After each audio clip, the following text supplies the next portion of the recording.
O Senhor esteja convosco. Ele está no meio de nós. Proclamação do Evangelho de Jesus Cristo segundo Marcos. Glória a vós, Senhor. Naquele tempo, Jesus e seus discípulos atravessavam a Galileia. Ele não queria que ninguém soubesse disso, pois estava ensinando a seus discípulos. E dizia-lhes: O Filho do Homem vai ser entregue nas mãos dos homens, e eles o matarão. Mas 3 dias após sua morte, ele ressuscitará. Os discípulos, porém, não compreendiam estas palavras e tinham medo de perguntar. Eles chegaram a Cafarnaum. Estando em casa, Jesus perguntou-lhes: O que discutias pelo caminho? Eles, porém, ficaram calados, pois pelo caminho tinham discutido quem era o maior. Jesus sentou-se, chamou os 12 e lhe disse: Se alguém quiser ser o primeiro, que seja o último de todos e aquele que serve a todos.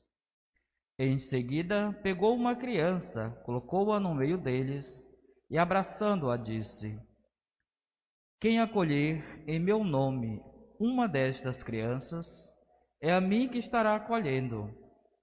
E quem me acolher está acolhendo não a mim, mas aquele que me enviou. Palavra da salvação. Glória a vós, Senhor. É o Senhor quem sustenta a minha vida. É o Senhor quem sustenta a minha vida.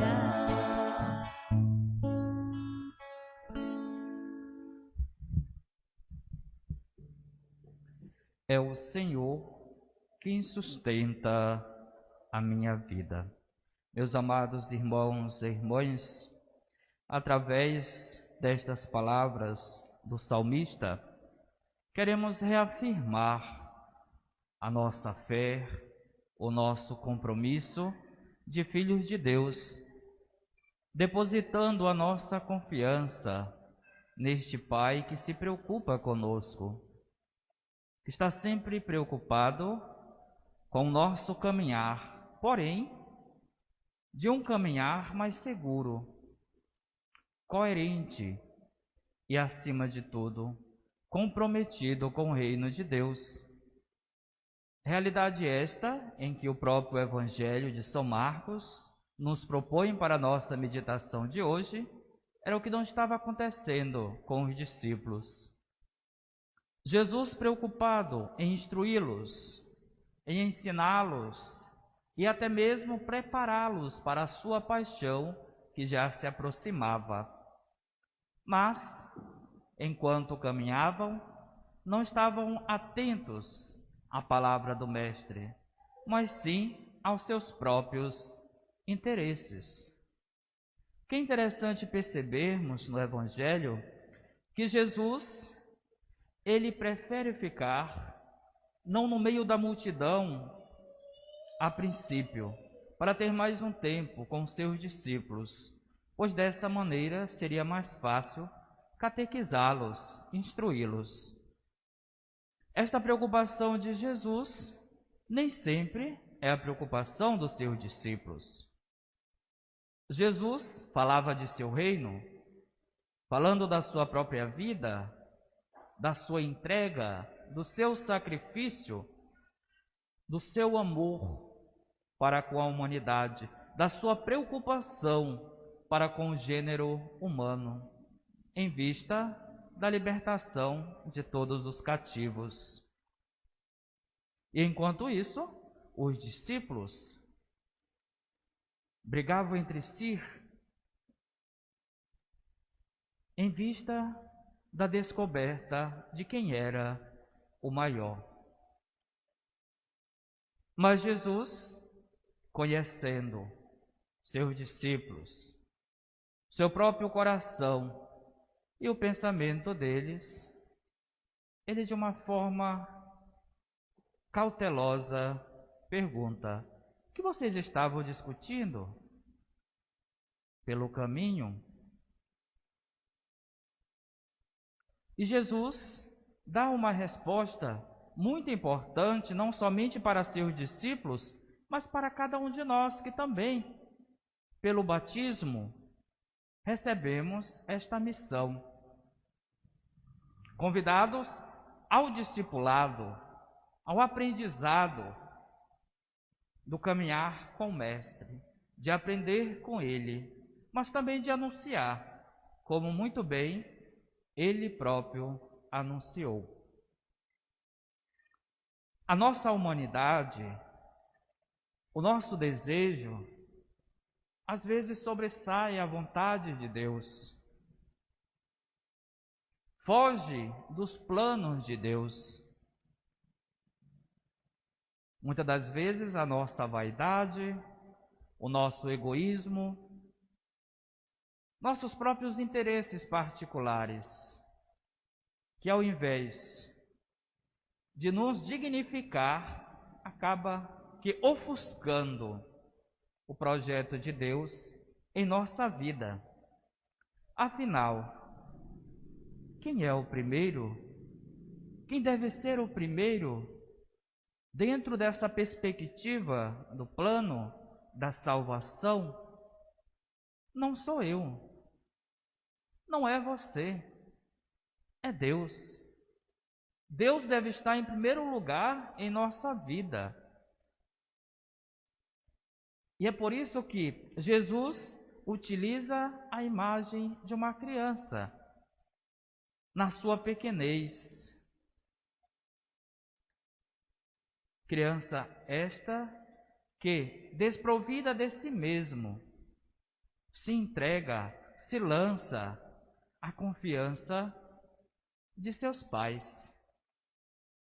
Se pedirmos a uma criança que pule de uma certa altura, e você, na condição de pai, na condição de mãe, ficar numa certa distância para recebê-lo, a criança não vai pensar duas vezes e vai se lançar. Seria ingenuidade? Não, mas sim confiança. Então, esta confiança que precisamos depositar em Deus. Se lançar mediante aquele que deve ser o primeiro em nossa vida e é o maior em nossa vida.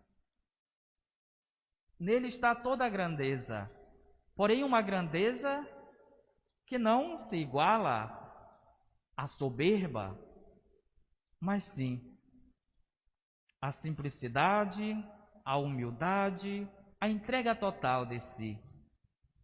Tanto que é verdade que Deus se esvaziou de si mesmo, para que, na pessoa de seu Filho, pudesse nos preencher da sua graça. Deus se esvazia de si mesmo para que no seu coração sejamos este preenchimento, porque Deus nos ama. Deus quer a nossa felicidade. Deus quer a nossa salvação. E a salvação já é uma garantia nossa. Só que a nossa liberdade poderá levar a humanidade a uma outra direção. Somos livres? Sim, somos livres. Porém, uma liberdade que precisa pautar pela escolha do bem. Esta é a verdadeira liberdade. Escolher o bem. Ah, mas tudo me é permitido. Sim, é permitido. Mas São Paulo vai nos dizer que nem tudo nos convém. Nem tudo traz a nossa dignidade. Ajuda da nossa construção pessoal, humana, cristã. Então necessitamos de uma visão da qual seja capaz de discernir o que nos faz bem que nos engrandece. Repito, não de uma grandeza soberba, mas sim de um reconhecimento da nossa verdadeira identidade cristã. Ouvíamos na liturgia de hoje que a maioria dos conflitos que ocorrem em nossa vida são gerados por esta falta de confiança em Deus, que depositando uma falsa confiança em nós, aos poucos vamos nos desequilibrando, saindo da nossa essência, saindo deste caminho que é o próprio Jesus. A integração é importante na nossa vida. De todas as nossas dimensões, elas precisam trabalhar em conjunto. A minha vida na igreja, ela não pode ser diferente na sociedade. Ainda mais, há uma exigência maior, porque eu preciso ser luz também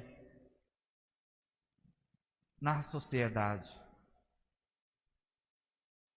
Venho à igreja para reacender a chama da nossa fé, aquecer o nosso coração, para que, ao sair daqui, a nossa luz, que não vem de nós mesmos, mas de Deus, possa se tornar ocasião de libertação de pessoas que vivem na escuridão do erro, da ignorância, da soberba e das falsas seguranças.